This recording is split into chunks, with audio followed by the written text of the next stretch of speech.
Halo semuanya, apa kabar? Saya harap kalian baik-baik saja dimanapun berada. Lihat cuaca akhir Maret, tanpa kaos kaki pun bisa dan jaket pun tipis-tipis saja.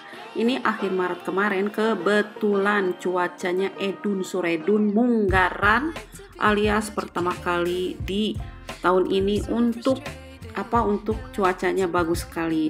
Kan Belanda itu tidak bisa diprediksi kalau belum benar-benar musim panas ya. Jadi bisa ada matahari, bisa dingin, bisa panas. Kalau ini 10 derajat, tidak ada angin, tidak ada hujan, tidak ada dor dan gelap, dan tidak basah. Artinya ini cuacanya bagus, Bray. Kalau untuk di sini.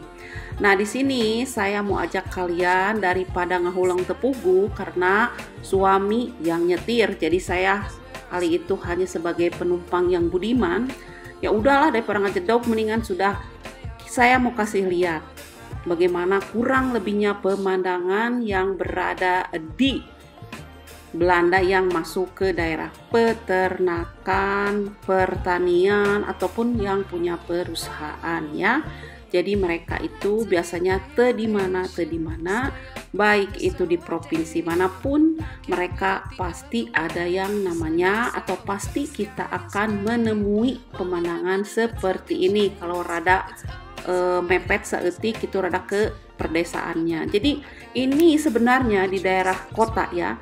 Ini saya ambil film ini di daerah Woerden. Woerden itu ada di provinsinya Utrecht masuknya ya. Tuh lihat, keren kan? Jadi seperti yang kita tahu atau dunia tahu, Belanda itu sangat-sangat sempit, tapi kalau menurut saya kok banyak banget lahan-lahan kosongnya gitu ya.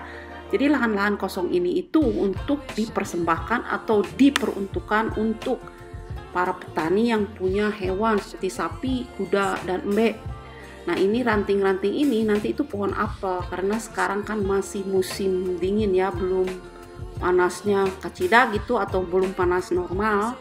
Jadi daun-daunnya nanti pas April Mei itu mereka baru retem alias baru keluar.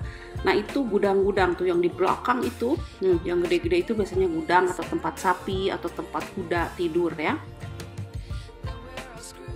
Jadi pengelolaan sistemnya itu sudah necis. Jadi kalau kalian sepertinya mau ke kota Utrecht pasti nemuin seperti ini. Mau ke provinsi manapun itu, yang namanya lahan pertanian di sini selalu ada, Bray. Coba kalau di Indonesia seperti ini. Padahal kalau menurut saya Indonesia itu lebih subur loh. Jauh banget. Indonesia lebih bagus, lebih subur. Hanya saja mungkin penerapannya belum ya. Jadi itu lihat kan kosong gitu, masih ada aja kosong. Nanti mah ini teh si tatangkalan teh ya penuh pasti. Tuh kan melongpong gitu ya. Pak ini masuknya ke kota loh. Ini saya udah memasuki juga ke daerah wilayah Alpen an der Rijn. Jadi rada-rada ke masuk. Tadi perbatasan kan. Jadi saya dari Woerden. Tuh lihat kan sapi.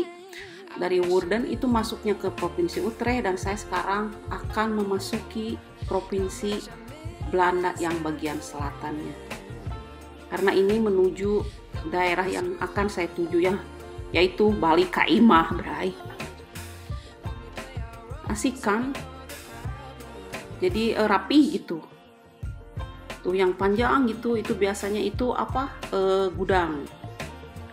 Tuh ini tuh, Bodegraven, maaf tadi saya bilang Alpen an der Rijn dan ternyata ini Bodegraven. Bodegraven itu termasuk atau masuk ke provinsi Zuid-Holland atau Belanda bagian selatan, dan itu bukan kampung ya. Cuma ini kampung-kampungnya Pasisiana lah muncul bahasa orang nama. Dan tidak jauh dari sini nanti kita akan melewati pemandangan yang super duper indah. Lihat kan di situ ada yang parkir mobil yang ngajajar gitu, dan lihat kalian itu kubah masjid, dan ini adalah masjid yang terdapat di kota Bodegraven atau di provinsi Zuid-Holland masuknya ya. Pokoknya nama daerahnya Bodegraven. Pokoknya mah gitu weh. Nah, lihat tuh. Jadi jangan khawatir, di sini juga masjid mah ada. Cuman kalau di kampung-kampung biasanya masjidnya kecil-kecil gitu. Kalau yang tadi mah kan gede banget ya. Jadi puas gitu kalau yang mau jalankan ibadah dan sebagainya di sana. Nah, terima kasih sudah nonton. Segitu aja dulu ya jalan-jalan kali ini. Dui dui.